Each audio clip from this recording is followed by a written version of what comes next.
जो आज हुआ मुझे नहीं पता कि वो मदर डेयरी की मुसीबतों को खत्म होने की ओर ले जाएगा या और बढ़ाएगा।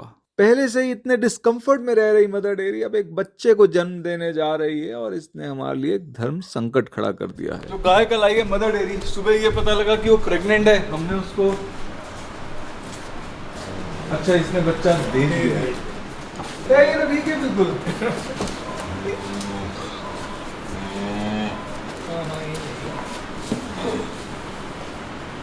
तो हमने ये इंड्यूस किया कल, कैसे तो सुबह नहीं कल ही पता लग गया था प्रेग्नेंट है। मुझे सुबह पता लगा कि ये प्रेग्नेंट है। अच्छा, हमने कल ही इंड्यूस कर दिया था। तो ये प्रीमेच्योर तो नहीं है? प्रीमेच्योर तो नहीं है, तो फुल टर्म भी नहीं है। इनकी 9 महीने की होती है ना अपनी तरह ही। तो ये कितने महीने में हो गया? तो रेंज बताएंगे तो 7 to 80 लिखेंगे। फिर इसके थन और लाल, ये हल्दी से, अच्छा ओके, जो हमने वो लगा रखा है हल्दी चूना हल्दी चूना एलो, हाँ मेस्टाइटिस का है। और तो अब इसका चक्कर पड़ेगा दूध का। आर्टिफिशियल कोलेस्ट्रॉम बनाएंगे तो वो पिलाएंगे इसको भी। कोलेस्ट्रॉम तो हमारे पास फ्रोजन पड़ा होगा। उन्होंने बोला साइल को देखने को है, तो नहीं तो फिर आर्टिफिशियल बनाना पड़ेगा। कोलेस्ट्रॉम क्या होता है? कोलेस्ट्रॉम जो गाय का पहला दूध होता है, जब वो सूती है तो उसके बाद जो गाढ़ा गाढ़ा सा निकलता है येलोइश कलर का, वो उसको कोलेस्ट्रॉम बोलते हैं। वो रिच होता है इम्यूनोग्लोबुलिन्स में, एंटीबॉडीज़ में, जो कि बच्चे के पीना बहुत ज़रूरी होता है एज सून एज पॉसिबल, ताकि उसमें जो पैसिव इम्यूनिटी आनी है वो आए और जो इन्फेक्शन से लड़ने की शक्ति है वो उसमें बढ़े। अब दूसरी प्रॉब्लम ये है कि जो इसके अंदर दूध होगा वो निकलेगा कैसे? ये देखना पड़ेगा कि कितना दूध बनता है, क्योंकि ज़्यादा दूध बनेगा कि नहीं बनेगा, और तो बनेगा अगर टीट्स ब्लॉक होंगे तो निकल तो नहीं पाएगा। नहीं तो हम टीट अनब्लॉक भी नहीं कर सकते? कर सकते हैं, वो पेनफुल होगा इसके लिए। फिर काफ़ी टाइम से बंद है ना सन, तो एकदम से शायद थाईपन डाल के पहली बारी में ना भी खुले, और अगर हम दूध नहीं निकाल पाते वो भी पेनफुल होगा। वो इन्फेक्शन कॉज करेगा। पर हाँ, इसमें अगर फाइब्रोस है ग्लैंड्स तो हो सकता है कि दूध बने भी कम या बहुत ही कम या ना भी बने। और हमारे पास कोई तरीका है पता लगाने का कि दूध बन रहा है या नहीं? ऐसे तो नहीं है कोई तरीका। तो ये तो बड़ा चक्कर पड़ गया। कितनी देर में खड़ी हो जाएगी ये? कोशिश करेगी धीरे धीरे खड़े होने की, और शाम तक शायद पूरी खड़ी हो भी जाएगी। हो जाएगी। आप लोग करो इसका नामकरण, मैं तो नहीं करूँगा। मैं तो ये बछड़ों बच्चियाँ से ज़्यादा अटैच हो जाता हूँ। वो शक करने की कोशिश कर रही है। ये बीटाडीन है ताकि इन्फेक्शन ना हो जाए।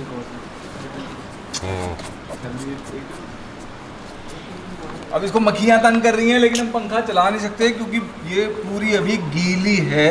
तो आयान जी को हमने लगाया है इनकी सेवा में कि भैया बैठो, इंश्योर करो कि ये बेबी मैट से दूर ना जाए, प्लस मक्खियाँ ये भगाएं। अब एक चीज़ है जिसने हमारे लिए धर्म संकट पैदा कर दिया है कि हमें इसको कोलेस्ट्रम बना के पिलाना पड़ेगा, जिसमें लगेगा एक अंडा, और हमारे पास पहले से कोई कोलेस्ट्रम फ्रीजर में पड़ा नहीं है, तो इसलिए हमें आर्टिफिशियल कोलेस्ट्रम बनाना पड़ेगा। अब हमारे लिए भैया ये तो दिक्कत है, हम वीगन लोग हैं, लेकिन देखिए जो कंजम्पशन रेगुलर नहीं है उसको बायकॉट करने से प्रोडक्शन पे कोई इम्पैक्ट नहीं होगा। सिर्फ ये होगा कि बच्चे की जान भी जाएगी। तो इसलिए इस बच्चे की जान बचाने के लिए एक बार हम अंडा इस्तेमाल कर लेंगे। आपको क्या लग रहा है कि ये मेरी बात वैलिड रीज़न है या बहाना है? बहाना तो नहीं कहना चाहूँगा मैं इसको। जब हमारा पर्पस एक लार्जर पिक्चर में डिफाइंड हो जाता है, तो वहाँ पे जो छोटी सफरिंग जहाँ पे हो रही है, अगर वो किसी बड़ी सफरिंग को एलिविएट कर रही है, तो I would then go ahead with it. मुझे लगता है यहाँ पे एक और पॉइंट है कि इसकी जान बचाने के लिए हमें एक अंडे का इस्तेमाल करना पड़ रहा है। इसकी जान बचाने के लिए अगर 2 जानें लेनी पड़ रही होती वो मैं ना करता। यहाँ पे ये है कि भाई मुर्गी वो बेचारी पहले ही पिंजरे में है, वो साल के 300 अंडे दे रही है, उसमें से एक अंडा मैं इस्तेमाल कर रहा हूँ। अगर हमारी ऑडियंस में कोई भी ऐसा है जो अंडे खाता है, आप ऐसा करो, आप एक दिन अंडा स्किप कर दो और फिर यहाँ का वो हिस्सा ये हो सकता है ना। टोटल दूध, ठीक है, 10 ml नारियल तेल, और इसमें वाइट वाला पार्ट अंडे का ना, येलो पार्ट नहीं डालना है, बस मिक्स किया और पिला देना। अंडा उसी टाइम मिक्स करना है जब पिलाना है हमने। साहिल दिन में कितनी बार पिलाएंगे? अभी पिला देंगे ना, 4 बजे पिला रहे हैं हम, फिर 6 बजे पिला देंगे, फिर रात को 8:30-9 बजे मैं आऊँगा एक बार, फिर पिला देंगे, फिर मॉर्निंग में स्टार्ट करेंगे। हाँ पी ले पूरा पीना। हाँ अब आया ये जो हम फ्रूट पीस देते हैं ना अपने मुर्गों को, वैसे भी जैसे सेब के छिलके, पपीते के छिलके इत्यादि इत्यादि हम वही दे रहे हैं। लेकिन सर्दियों में हम एक नई चीज ट्राई कर रहे हैं। हमने उन्हें रात में पानी में भिगोया, पतीले में, ये मेरी मम्मी का पतीला। मुर्गे इस पे पैक करते रहेंगे और इसमें से निकालते रहेंगे। ये थ्योरी है और उन्हें मजा आएगा जैसे वो आइसक्रीम खा रहे हैं। तो ये आपको पता कैसे चला इसके बारे मेरा यार एक दोस्त है अमेरिका में, उसने मुर्गे रखे हुए हैं, मुर्गियां, उसने तो घर अंडे के लिए रखी हुई हैं, तो वो बता रहा था। तो मैं यार हम भी ट्राई करते हैं, पर देखो देसी मुर्गों का क्या है, वो कहें लगेगा बकवास है, हमारा काम बढ़ा दिया। चल के ट्राई करते हैं। ठीक है रॉबिन सर आइडियाज बहुत अच्छे कमाल के लाते हैं। है ना फन। अभी हम कहाँ जा रहे हैं वैसे? जो हमारा बैक काउ शेड है ना, वहाँ पर। पक पक पक ओए बिग बॉय। ये कौन है? अकबर वो छिलके निकालने की कोशिश कर रहा है। यहाँ पे 4 मुर्गे थे ना, अब 3 ही क्यों हैं? 2 मुर्गे 2 मुर्गियाँ थी। हाँ। इनमें से जो एक मुर्गी है गीता, वो मेरे पास फॉस्टर हो गई है ना, क्यों? क्योंकि उसको पीठ में चोट लगी है गोल्डी की वजह से। ले खाने की चीज है वो, ठंडा ठंडा है। डायरेक्ट मुर्गी थोड़ी ना हो जाए। चलो हम आगे चलते हैं। पिघल जाएगा ये। नहीं पिघलेगा, सॉफ्ट हो जाएगा। आइसक्रीम मेल्ट होती है तो और भी अच्छी लगती है।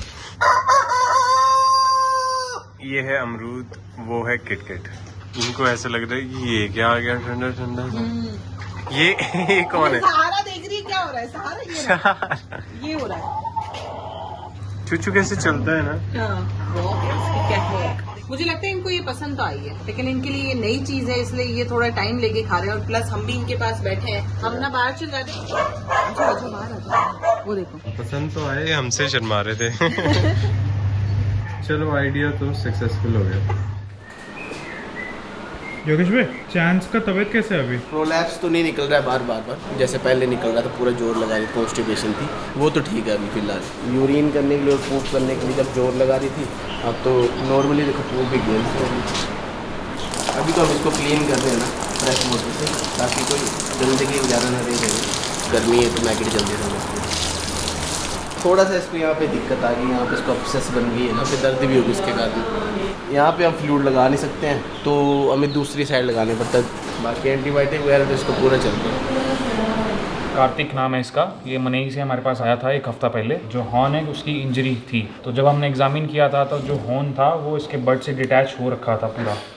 तो फिलहाल अभी हमने इसको एक हल्का सा ट्रैंकुलाइज़र दिया हुआ है ताकि थोड़ा सा काम डाउन हो जाए, और लोकल एनेस्थेटिक्स की प्रेजेंट में हम ये जो हॉर्न है इसको पूरा रिमूव कर देंगे, क्योंकि ये रिपेयर होने लायक नहीं है। हार्ड है ये पूरा। बस जो हॉर्न है वो सक्सेसफुली रिमूव कर दिया है। अभी हमने प्रेशर बैंडेज की हुई है। प्रेशर बैंडेज इसलिए कर रहे हैं, हल्की फुल्की ब्लीडिंग रह भी जाती है तो वो थोड़ी कंट्रोल रहे, और साथ में सेप्टिक कंडीशन मेंटेन रहे। सेकेंडरी हीलिंग होगा, ग्रैनुलोमेटस टिश्यू बनेगा, वो टाइम लेगा थोड़ा बनने में, तो it will take around 1 month.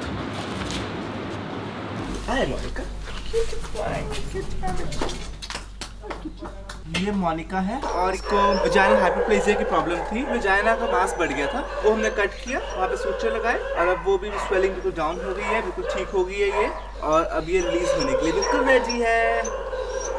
Friendly है? बता दे मीनू को कितनी फ्रेंडली है, बता क्या।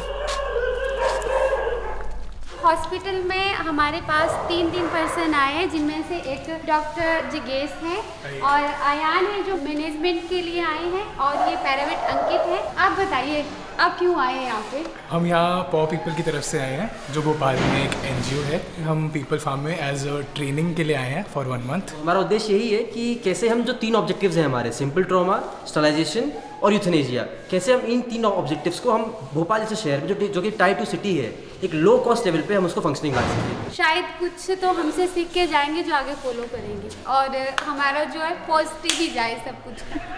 नेक्स्ट बहुत कुछ सीख के जाएंगे। बहुत कुछ।